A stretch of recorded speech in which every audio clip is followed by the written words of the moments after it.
Bienvenue au Getting Social Roadshow, à cette première date qui s'arrête évidemment à Paris, mais nous allons aussi faire le tour des régions. Donc ça débutera début novembre et ça s'étalera jusqu'en décembre pour couvrir 5 villes de France, Nantes, Lyon, Toulouse, Lille, Strasbourg. Et je crois que je n'ai pas oublié Nantes, Lille, Toulouse, Strasbourg et Paris, non, j'en ai... Bon, c'est pas grave, ça reviendra, je n'ai pas beaucoup dormi, vous m'excuserez. Alors, vous avez accès à du Wi-Fi, parce qu'aujourd'hui, on va vous demander de vous connecter, de buzzer et de commenter. Vous avez le live tweet qui est juste à côté et de tweeter si vous avez envie de faire des commentaires, poser des questions à nos interlocuteurs. Le hashtag, un petit peu compliqué, GSR Paris pour Getting Social Roadshow Paris, donc GSR Paris, et votre tête apparaîtra sur l'écran et vous serez enregistré pour la postérité. Digital Business, en introduction, j'ai le plaisir d'accueillir Nicolas Petit, directeur marketing et opération de Microsoft, qui va ouvrir le bal. Merci Nayoung, bonjour à tous. Et désolé parce que si on commence en retard, c'est un peu de ma faute puisque j'ai eu le temps de faire des check-in Foursquare dans les embouteillages juste devant le bureau, puisque manifestement ça s'est pas complètement réglé par l'émergence des nouveaux réseaux. Ce que je voulais partager avec vous aujourd'hui tout d'abord, c'était naturellement de vous re-souhaiter la bienvenue. La bienvenue sur le campus de Microsoft. C'est la deuxième édition de ce roadshow social. On a inauguré la première l'année dernière. On a bien l'intention qu'il y en ait une troisième, une quatrième. Et d'une certaine façon, le mois d'octobre devienne un peu le mois privilégié pour discuter, partager, échanger autour des meilleures pratiques, puisque c'est véritablement ça dont on va parler aujourd'hui, autour de l'entreprise sociale et de l'émergence des réseaux sociaux dans l'entreprise. Alors l'année dernière, c'était finalement la première itération de l'intégration réelle de Yammer et de Microsoft. Donc cette année, quasiment jour pour jour, c'est presque une date anniversaire qui fait que l'ensemble des équipes Yammer et Microsoft aujourd'hui sont complètement intégrées et travaillent au quotidien depuis maintenant plus d'un an ensemble sur vos projets et pour vous accompagner dans cette transformation.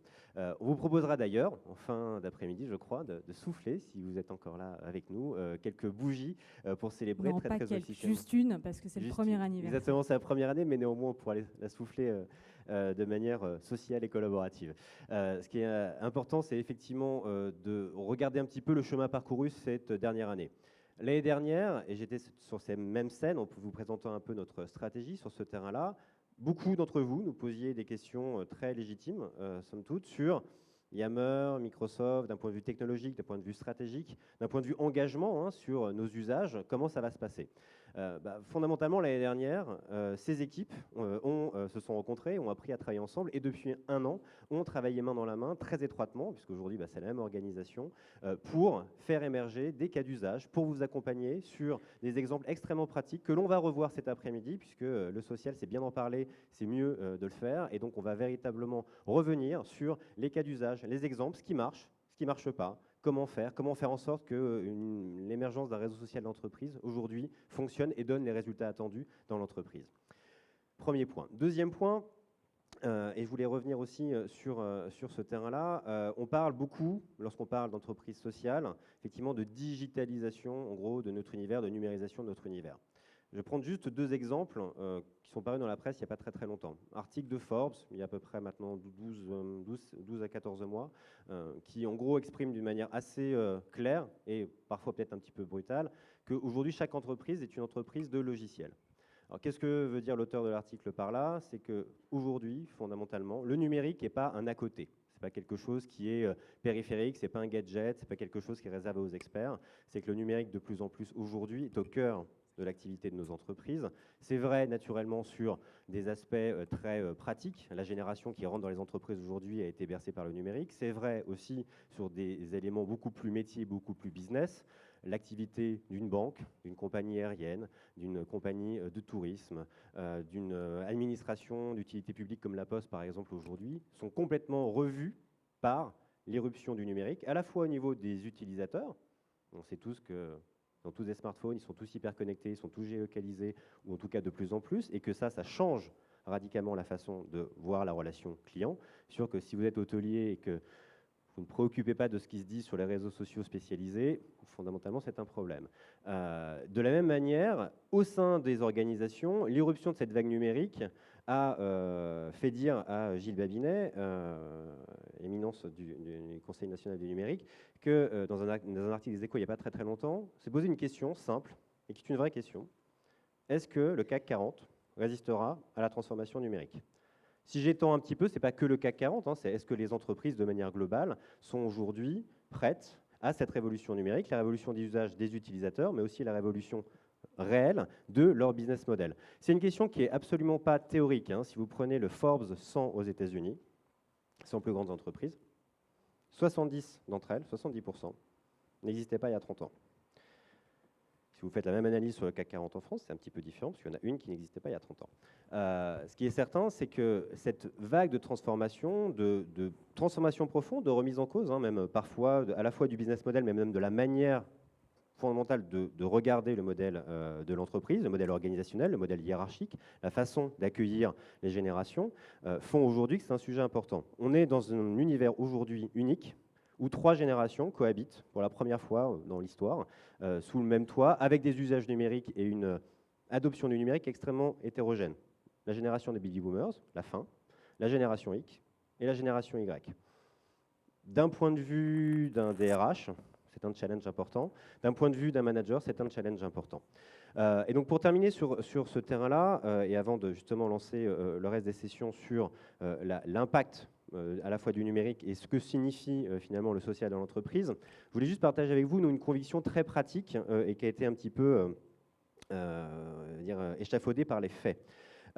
Nous-mêmes, on est en transformation, Microsoft. Si vous avez suivi un petit peu notre actualité, vous n'aurez pas manqué de noter qu'on fait des choses un petit peu différentes. Désormais, on fait nous-mêmes des PC, on vient de racheter Nokia, enfin, des choses assez structurantes dans la façon même dont nous sommes organisés. On adopte naturellement les réseaux sociaux d'entreprise, bon an, mal an, avec des échecs, avec des succès. Ce qui est intéressant pour autant, c'est pour moi la voix finalement du plus petit dénominateur commun, qui est la voix de qu'est-ce que disent les gens qui représentent vraiment la génération Y et qui ne sont pas obligés, entre guillemets, de voter positivement par des raisons organisationnelles, c'est-à-dire nos stagiaires. On a eu bonheur, là, ces derniers jours, d'être élus dans une enquête annuelle qui paraît dans le Figaro, entreprise préférée des stagiaires en France. Donc c'est les stagiaires qui votent et qui élisent leur entreprise préférée. Ce qui est extrêmement intéressant, c'est pas tellement que ça soit Microsoft en l'occurrence, mais la raison pour laquelle ils nous disent qu'on est leur entreprise préférée. 2 choses. La première, c'est qu'ils ont pris énormément de choses. Donc c'est développant et c'est de l'apprentissage très réel. Ce n'était pas un stage photocopieux, c'était de l'encadrement, mais aussi des responsabilités. Le deuxième point qu'ils ont tous mentionné, c'est la confiance. Et en fait, ce dont on parle ici, et nous, ce qui humblement nous inspire aussi sur ce terrain-là, c'est ce que nous disent nos stagiaires, les stagiaires qui passent chaque année, depuis maintenant longtemps chez Microsoft France, nous disent une chose que je pourrais résumer dans un terme anglo-saxon qui s'appelle l'empowerment. Quand je parle d'empowerment, on parle effectivement de confiance, de capacité à prendre des responsabilités et, d'une certaine façon, à décloisonner un petit peu l'entreprise. C'est fondamentalement ça, ce à quoi on croit d'un point de vue réseau social d'entreprise, et c'est vraiment ce qui sous-tend à la fois notre vision technologique, mais beaucoup plus largement la façon dont on souhaite le mettre en place avec vous et accompagner ces différents usages, c'est de le faire de manière extrêmement pragmatique autour de cette notion d'empowerment et de décloisonnement global des entreprises. Donc c'est ce qu'on va voir aujourd'hui. On va effectivement parler à la fois de changement, à la fois de numérique, de culture du changement et de changement de la culture, et on va revenir sur des exemples extrêmement pratiques autour d'Accor, de L'Oréal, d'Air France, de Crédit Agricole, sur la façon dont très pratiquement ces réseaux sociaux d'entreprise peuvent contribuer à changer pas simplement la façon de collaborer de manière évidente au quotidien, mais plus largement la culture d'une entreprise à l'ère du numérique.